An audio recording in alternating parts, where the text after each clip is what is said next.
Hey folks, I am Kevin Iole. Thank you for joining me. A lot of big fights coming up in the next couple of weeks here in the US and around the world. And one of the guys who is promoting a lot of them, I would say most of them, is my guest right now, Sir Eddie Hearn. Eddie, how are you, my friend?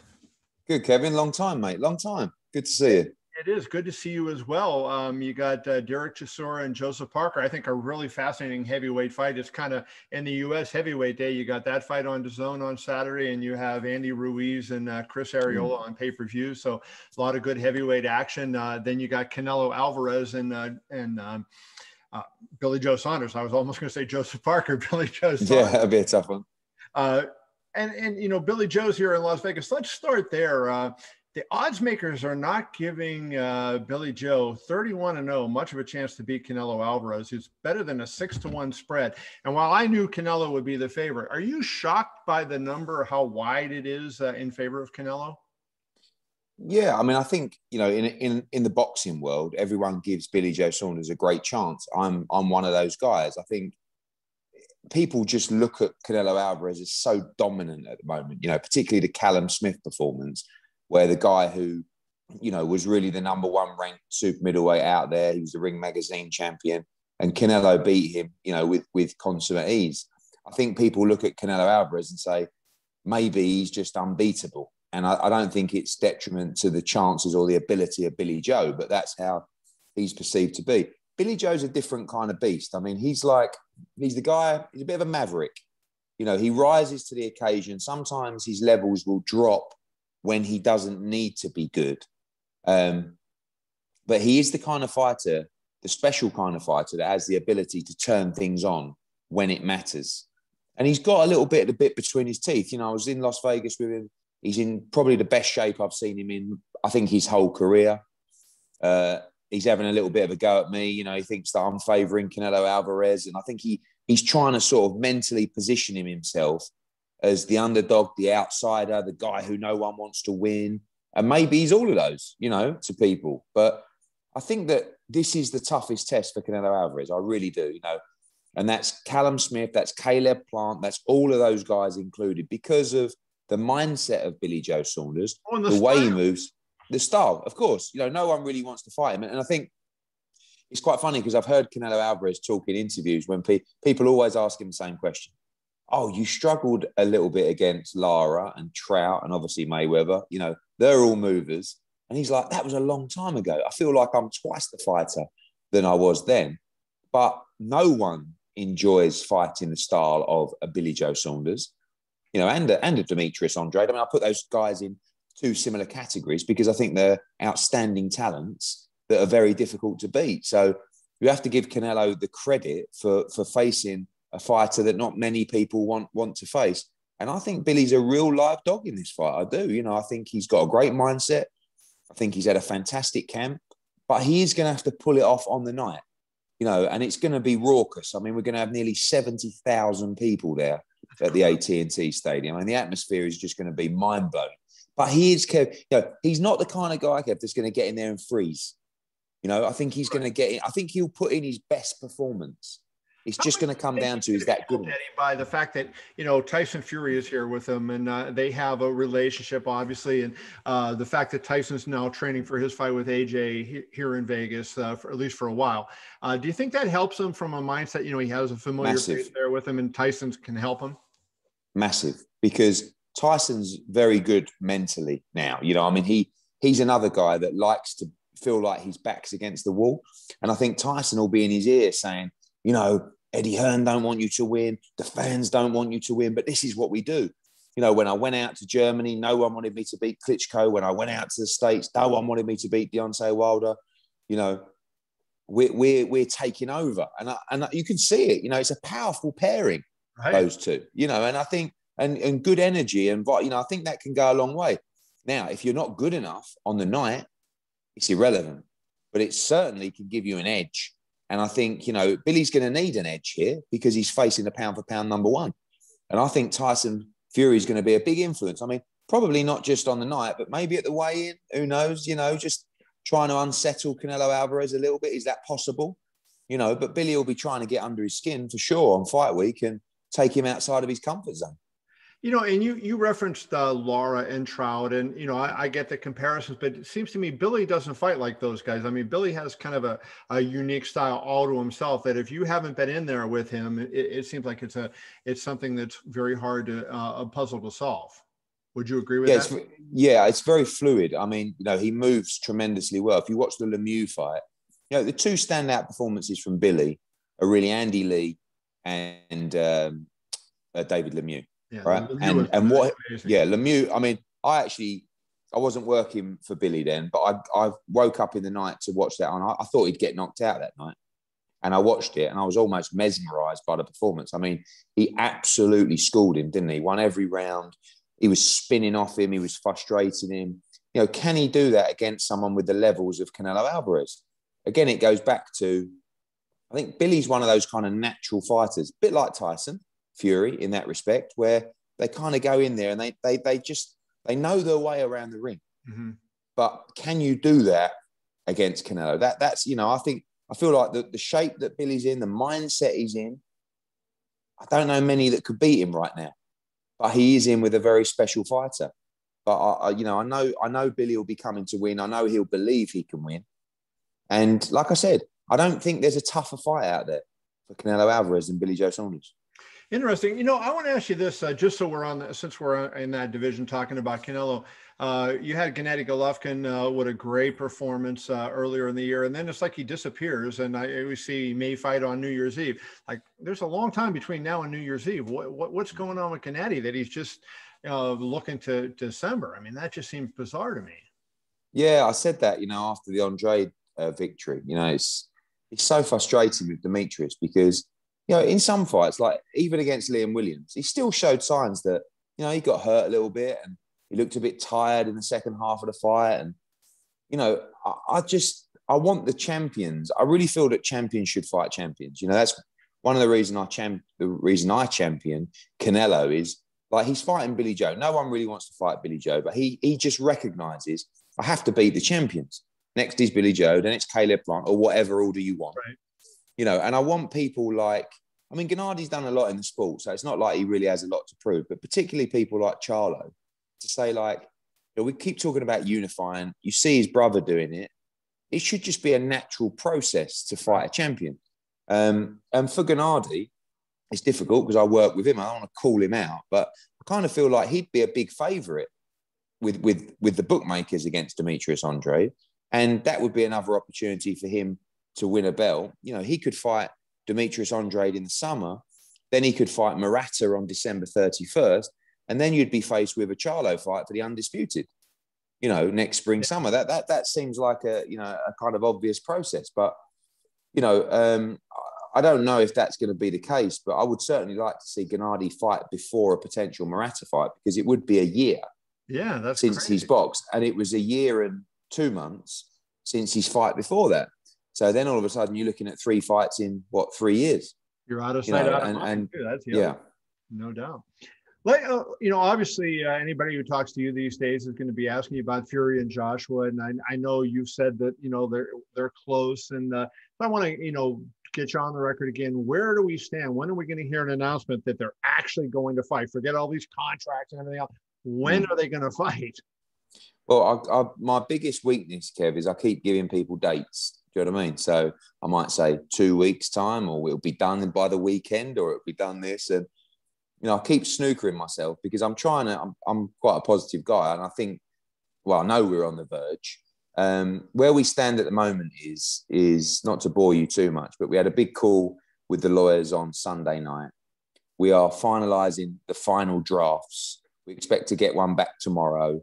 I mean, imminent is the best word, but until it's signed, you know, I can't scream and shout from the rooftops. I mean, I feel like our back's against the wall a little bit, because I feel like a bit like a one-man army just trying to go out and get this done. You know, obviously, we know the rumours that the fight's taking place in Saudi. Bob's already told everyone that, you know, and obviously it's a deal that I've struck, and I'm not looking for pats on the back, but I'm just looking for a bit of support from our partners to sort of say, yeah, let's kick it over the line. So it's not that people don't want the fight, but, I can't work any harder than I'm working to Right. try and get the ink to dry on this contract.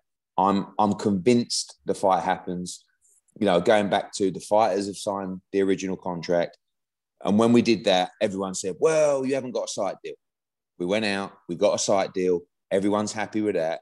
We just got to make sure of a fight of this magnitude, everything is taken care of in the correct manner. So there's no other barriers to stop this other than some, freak occurrence that all of a sudden breaks the deal down. What we're really up against is time, because people want to know, people want to put pressure on, whether that's governing bodies, whether that's Tyson Fury saying, I want to fight, same with AJ. So we're working as fast as we can. Imminent's a great word, but I know no one's going to believe me until you see the glorious announcement to tell you this fight's on, and I won't stop trying until that moment comes. Eddie, I want to ask you this, how much the coronavirus has played a role in this, in the difficulty of it stretching out, because I got a notification the other day from the U.S. State Department, which I know I used to get them from the U.K. as well, by travel advisories, and it said do not travel to the UAE. Now I know that's not Saudi Arabia, but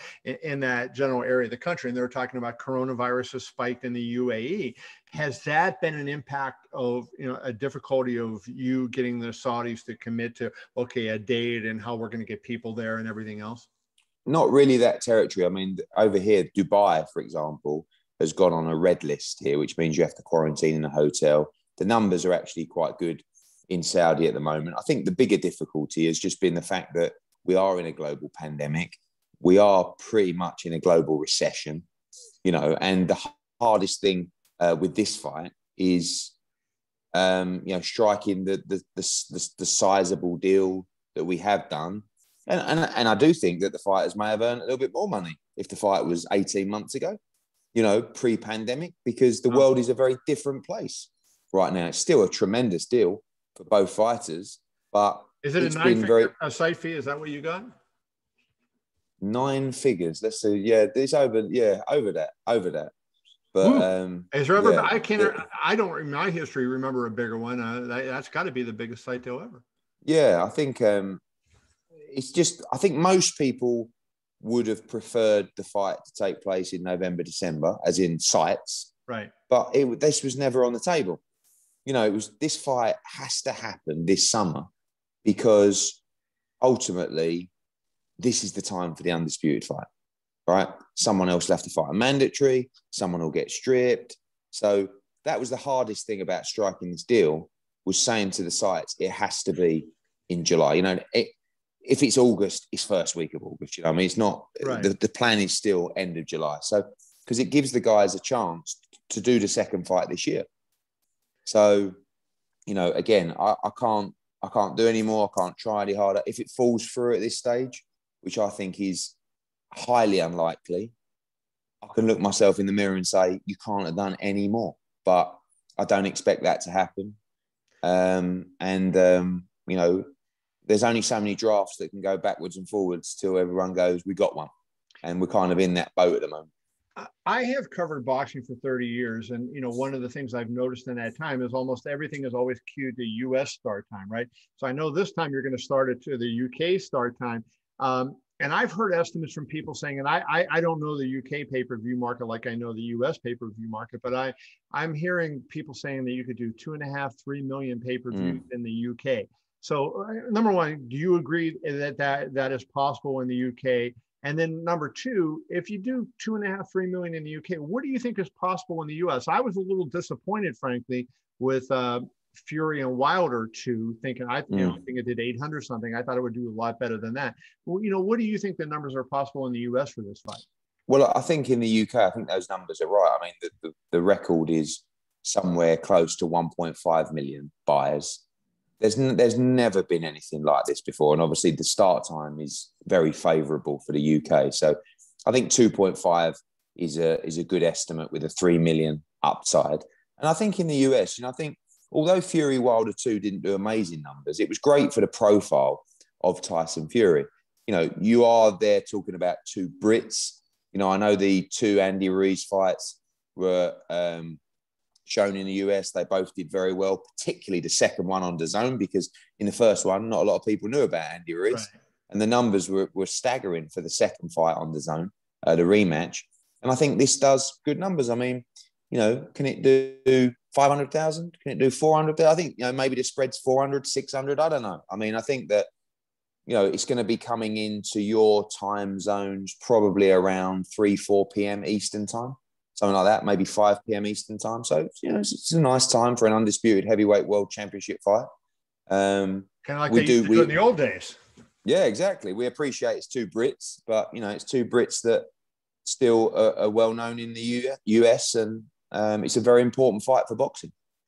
You know, one other thing on that, and I'll change the subject, but, you know, there's that Deontay Wilder arbitration case with Top Rank and Tyson Fury. Is there any chance of that getting in the way of Fury and Joshua happening? Like, they're, you know, the way I look at it. Yeah, I don't believe that, you know, you can injunct a fight in that situation of arbitration.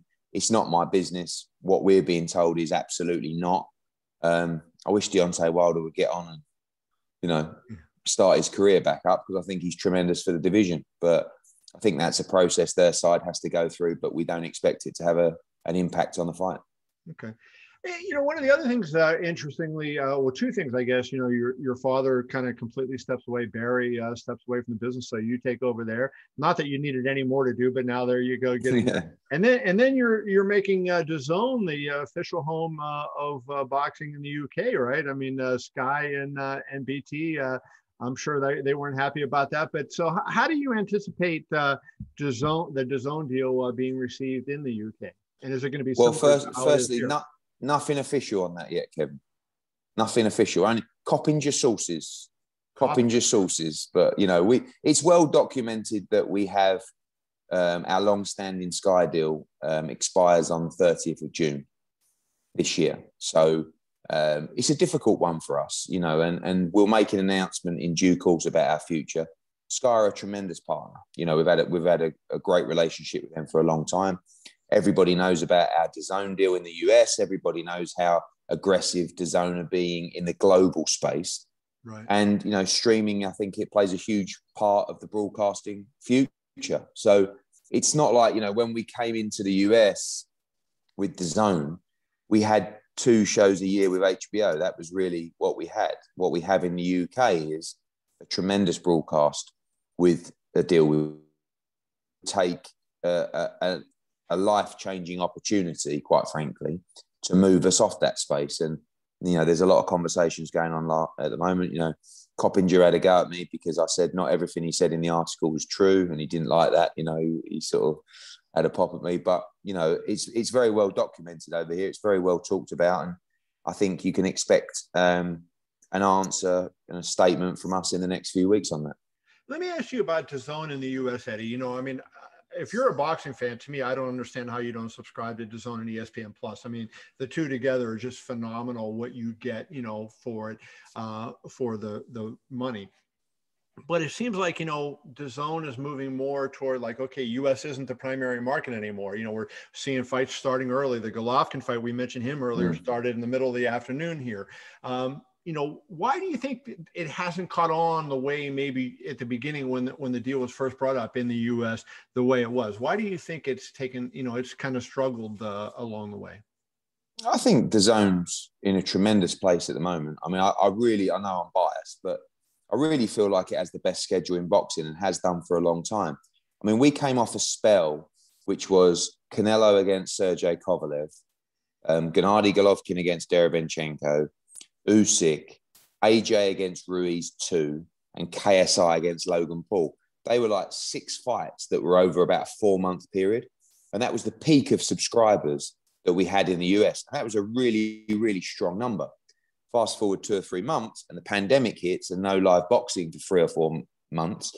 That really does, you know, land a major blow to a sports subscription service that has no live sports. So since then, I think the recovery has been tremendous. And look, it has been, of course, heavily engined by Canelo Alvarez. I mean, when we say, why has it not worked at times? I think the truth is that there aren't that many huge subscriber drivers or pay-per-view drivers in the US, right? But the biggest one, unquestionably, is Canelo Alvarez. You know, and the Callum Smith fight and the Yildirim fight and now the Billy Joe Saunders fight will take us past where we were during that great run in 2020 or 2019. 19. And we'll be in a great position. There is an emphasis, like you said, on the global product. It's quite phenomenal, Kevin, I think, when you talk about one sport, one platform. Right. Like, this is the first time ever in the history of boxing that there has been one platform globally for the sport to sit and exist. I know there's other boxing, you know, there's Top Rank, there's PBC, but I feel like this is an opportunity for it to get as close to almost the UFC as it can get, because people talk about taking over boxing or being the UFC of boxing. That's very difficult with the seismic players that are in the industry and the egos that exist. Like, you know, is Top Rank or PBC going to let Matchroom buy them, or, you know, are they going to join forces with someone else, you know? But with this world, this DAZN world, this one sport, one platform mentality, we can make cross company and cross network fights globally. And the reason that you're seeing some fights start earlier is because of the interest in other territories. A good example was Demetrius Andrade against Liam Williams. You know, they're trying out things to see, okay, we started that at 11 p.m. UK time, did a really big audience in the UK. Great stuff. Now, did that affect the US audience being on at 4 p.m.? Maybe not. But, you know, I think it's a great system in place. We're now doing shows in Italy, in Spain, of course, in the Middle East, you know, in America, in the UK, Australia is incoming, Mexico is incoming. And this really gives us the opportunity to be a global promoter and sit within that global platform.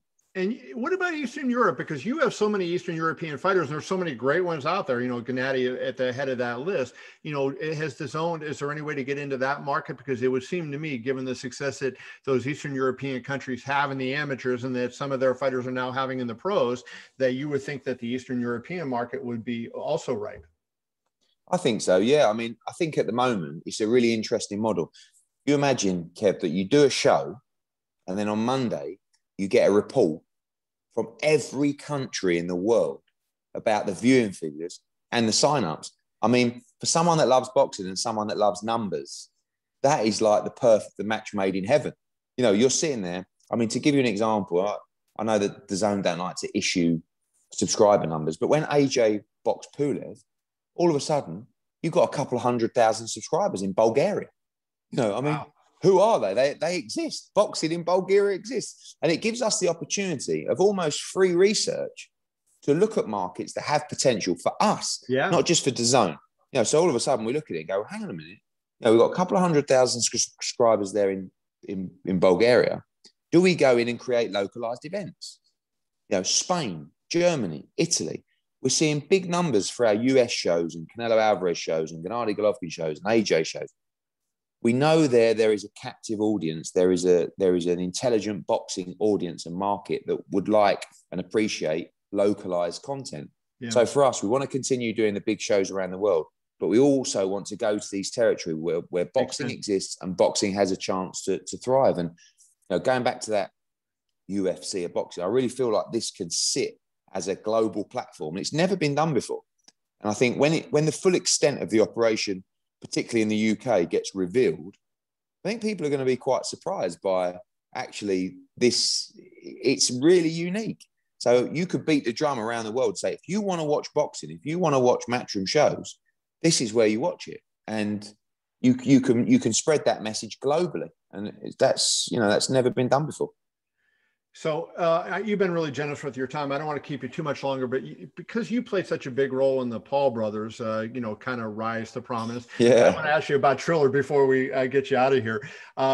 What do you make of what they're doing? I mean, for the first show, the Tyson show, they went crazy with pay-per-views. Now I'm hearing mixed things. You know, I heard 1 million, plus buys. They did really well in digital first. Then some other people were saying, nah, they didn't do that well. A, what have you heard? And B, what do you think of the product that they're putting on? And do you think in any way that it will influence or force you to adapt your product given what they're doing?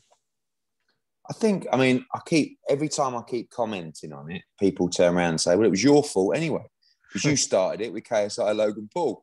And I also put Jake Paul on in Miami. So I'm well aware of the numbers that these guys can deliver. I'm also well aware of the intelligence of these guys and how clever and savvy they are in terms of creating content and driving a following. Jake Paul comes across as horrible, I mean, like so unlikable. When I've been around him, I quite like the guy. Like, he's very bright. He knows what he's doing. Yeah, I did an interview with him. I thought he was great. Yeah, he's rubbing people up the wrong way. And I've said before, like, he can fight a little bit, right? He's not terrible. He's better than some professional fighters, like, especially the guys who you'd sort of let a journey, you'd let a young sort of prospect face off against earlier in the career, So, and he is going through the process, right? He's doing the hard sparring. He's training there with BJ Flores, etc. Where I think it will get more exciting is where he actually steps up to fight proper fighters. I mean, I told everyone, Ben Askren won't go around, right? I said he cannot box at all. I mean, I saw him on the scales. Like, this fight is over in one round. Bang, one round, all over. Now, if he steps up against, UFC or MMA guys that actually can box, or he steps up against actual boxers, then it's actually going to start getting quite exciting. So I don't mind Jake Paul against Ben Askren, or Jake Paul against Tommy Fury, or I don't know, whoever it might be. I don't mind that. What I can't stand and can't tolerate is Logan Paul against Floyd Mayweather. Oh, yeah. Like that's like 50-50 fights, and fights that we can have a conversation about, and actually, like, but what is the value of Logan Paul against Floyd Mayweather? Like that's just a bank robbery. That's what that is, right? If Floyd Mayweather make $100 million and Logan Paul make $10 million, and that's the only upside. Of that fight. It is. Like, but when we go back to Triller, I think that anyone who's entering the boxing space is great for boxing. Fighters get paid. It makes other broadcasters get competitive and realize there's someone else entering the space, and maybe we are doing the right thing and we're in the right sport after all.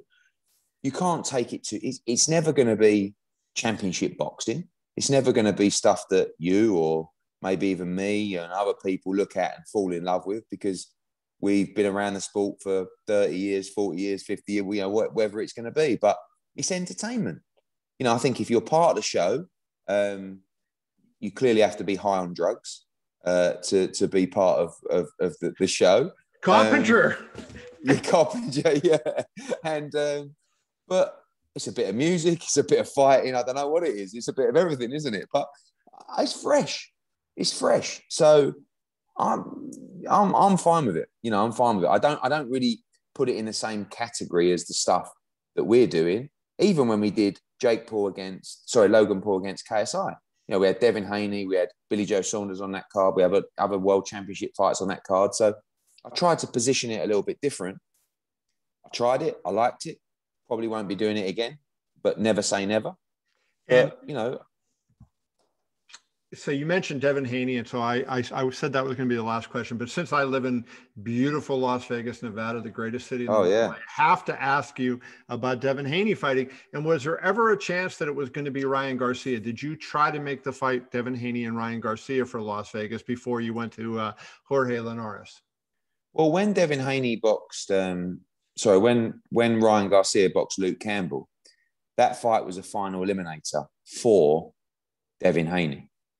So when Ryan Garcia won that fight, I just presumed, now he's mandatory. We've got the same broadcaster. That's the fight.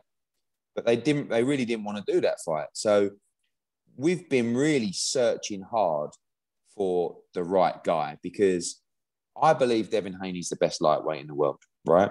But a lot of the other lightweights have been stepping up, and Devin's been trying to step up, but no one wants to fight him. I mean, don't forget, he chased Vasily Lomachenko. When they made him franchise champion and they made Devin world champion when he won the final eliminator, he didn't ask for that. He wanted Vasily Lomachenko. Then he wanted Teofimo Lopez. Then he wanted Ryan Garcia. So I was under massive pressure to deliver, a powerful fight. Jorge Linares was always the guy. I was like, this is the perfect fight. Number one, he's a 3-division champion. People remember him not so long ago giving Lomachenko a great fight. He's fast. He's fast. He's explosive. He's intelligent. He looks great. He's got great credibility. And Devin Haney, I can sit here and say he's the best lightweight in the world, but you can dissect his CV and say, okay, show me the big wins. And again, that's not his fault because people haven't been willing to get in the ring with him. But I feel like a statement against Jorge Linares on May 29th at Mandalay Bay is like the process where hopefully not just, I know the broadcasters want it, but the fans, even the other fighters go, okay, Devin against Teofimo is a mouth-watering clash. Ryan against Devin is a mouth-watering clash. These are the fights that we want to make. Gervonta Davis against Devin Haney is a mouth-watering clash. But this is a tough fight, Kevin.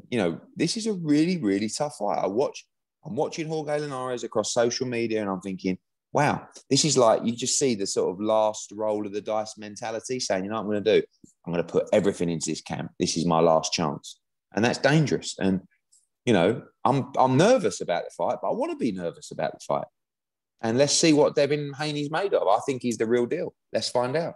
Yeah, I love him as a fighter, but like you say, my question revolves around who has he fought, which is nobody. Yeah. So, we got to see, what's going on. Eddie, we'll find out. I took too much of your time. I'll be there on the 29th to see you. Thanks for everything, brother. Good luck and, get that Fury Joshua fight done soon. We're on it. Thanks, Kev.